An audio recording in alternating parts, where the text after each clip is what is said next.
Hay padres que nunca, pero nunca le hablan a sus hijos de Dios. Y piensan que el instruir a los hijos hacia Dios es un asunto del colegio. Ya en el colegio le van a hablar de Dios. Ya en la escuela ahí aprenderá de Dios. Pero el Señor nos da la responsabilidad a nosotros los padres. Y dice en muchas partes de la palabra, dice, la necedad está ligada al corazón del muchacho, pero la vara de la corrección le alejará. O sea, habla de que hay que corregirlo. Hay que sacar tiempo para hablar con los hijos, para aconsejarles, para instruirlos. En Proverbios, veamos. Vamos al libro de Proverbios. Estoy dando unas cortísimas palabras nada más. Proverbios, sí, Proverbios. Proverbios capítulo 4. Dice, oíd, hijos, la enseñanza de un padre, y estad atentos para que conozcáis cordura, porque os doy buena enseñanza. ¿Cuál es la buena enseñanza? No desamparéis mi ley, porque yo también fui hijo de mi padre, delicado y único, hijo único delante de mi madre. ¿Quién está escribiendo esto? Salomón. El rey Salomón, hijo del rey David. Y él está diciendo, yo fui hijo único de mi madre. Porque David tuvo más hijos con otras mujeres. Y acá está hablando de su padre, dice, y él, dice el verso 4, mi papá, dice Salomón, o sea, mi papá, el rey, me enseñaba y me decía, retenga tu corazón mis razones, hijo, guarda mis mandamientos y vivirás.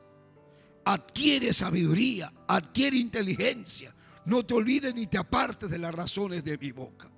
Miren, Salomón nos está dando a conocer que el rey David, a pesar de que era rey, a pesar de que tenía que ir a batalla, que usted puede ver todas las cosas que pasó David como rey, sin embargo, con todas las obligaciones que él tenía como rey, él sacaba tiempo para hablarle a sus hijos. Y acá Salomón se acuerda del consejo que le daba su padre. ¿Por qué le digo esto? Porque ¿qué pasa cuando uno instruye al niño en el camino? Esa palabra se le queda sembrada. El hijo, aunque a veces crece y se vuelve medio rebelde, y a veces como se quiere, no quiere hacer caso, a donde se meta, a donde se vaya, si el papá, si la mamá le enseñó lo que es el temor a Dios, ese hijo no va a ser igual. A donde se meta, tiene el temor. Conoce la palabra, conoce. Esa palabra es como un martillo, y cuando duerme y ha pecado se siente mal. El mismo Job, el patriarca Job, hermano, él se levantaba temprano y levantaba a sus hijos y decía, quizás habrán pecado mis hijos contra Dios. O sea, Job se preocupaba por la vida espiritual de sus hijos. Pero, ¿qué pasa cuando uno no solamente no instruye, sino que a veces abandonan los hijos? Lo dejan para que otro los críe. A veces los cría el tío, el abuelo, y a veces ellos viven en una condición de que no, ni se preocupan, ni les aconsejan nada, porque les han dejado una carga. O sea, otro hizo el hijo y se fue y lo dejaron. ¿Usted sabe que hay cárceles para niños? ¿Usted sabe que hay niños drogadictos, alcohólicos, prostitutas? Hay niñas prostitutas que las han usado ya siendo niñas, criaturas de 9 años, 8 años. Hermano, esto es vergonzoso, escandaloso. Pero han habido padres que han llevado a sus hijas a la prostitución. Las han vendido por $20, por $30. Y han habido otros, hermanos, que han crecido en hogares donde los han maltratado, los han tratado como perros. Nunca les dieron un abrazo. Nunca. Yo conocí a uno que era un delincuente, me decía: pastor, yo no existo. Yo no tengo partida de nacimiento, no tengo cédula de identidad. Mi padre nunca me matriculó en un colegio. A mí nunca me compraron un cuaderno, nunca me compraron un lápiz. Nunca tuve yo en mi mano, nunca fui al colegio. Yo no sé leer, no sé hacer nada. Desde que era un niño mi madre me llevó a robar, dice. Solamente sabía robar y llevar droga. Eso, mi mamá y mi papá eran traficantes, eran ladrones, eran rateros. Mis hermanos eran así. Ese era el testimonio que me contaba este joven. Y lloraba y decía: ¿por qué tuve que nacer en ese hogar? Yo no existo, porque yo le regalé una Biblia. Yo me paraba metiendo cada vez que él andaba peleando y le quitaba el cuchillo, le quitaba las cosas. Y él me decía: no, contigo. Yo lo abrazaba y me lo llevaba. Me tenía mucho respeto a mí, me miraba como un papá. Pero yo le regalaba, pero ¿por qué no lees la Biblia? Le digo: ¿qué estás leyendo? Y él se quedaba callado hasta que un día, llorando, me dijo: yo no sé leer. Porque nunca he estado en un colegio.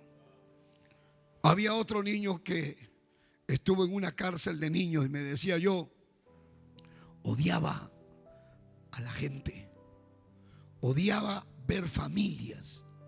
Si él no podía ver a un papá y una mamá caminando con sus hijos, porque los odiaba, porque él decía: yo no tengo papá, no tengo mamá, a mí nadie me quiere.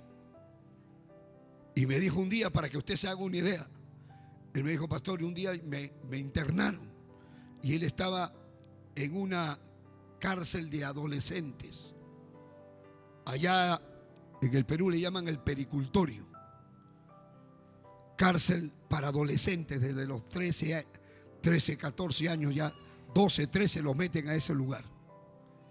Y él dice que estando en la cárcel había un perro y él lo miraba al perro y él miraba que el perro estaba muy contento y él no podía ver a nadie contento, ni al perro. Y buscó una oportunidad y se lo llevó al perro por atrás y lo amarró. Él mismo me contó: pastor, le amarré las patas, le amarré el hocico, con una cinta le amarré el hocico al perro, le amarré las patas, las 2 patas y las otras patas de atrás.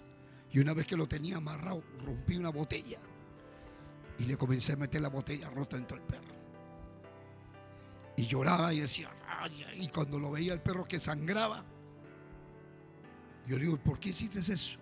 Le dije yo. Él me dijo: ¿por qué? Ahora podía ver a alguien que sufría como sufría yo. O sea, mire cómo se sentía él. Él se sentía como un perro abandonado, amarrado, sangrando. O sea, así me siento yo. ¿Por qué les estoy hablando todo esto? Porque a veces esos niños siguen creciendo y cuando salen, usted ve que son delincuentes, que roban, que asaltan, que no tienen misericordia de nada, que pueden arrancarle a la cartera a uno y otro. Y uno dice: esta gente cómo no muere, deben morir, ¿para qué viven? Pero uno no sabe de dónde viene el problema. Pero a veces ese vila, ese malo, Dios lo cambia también.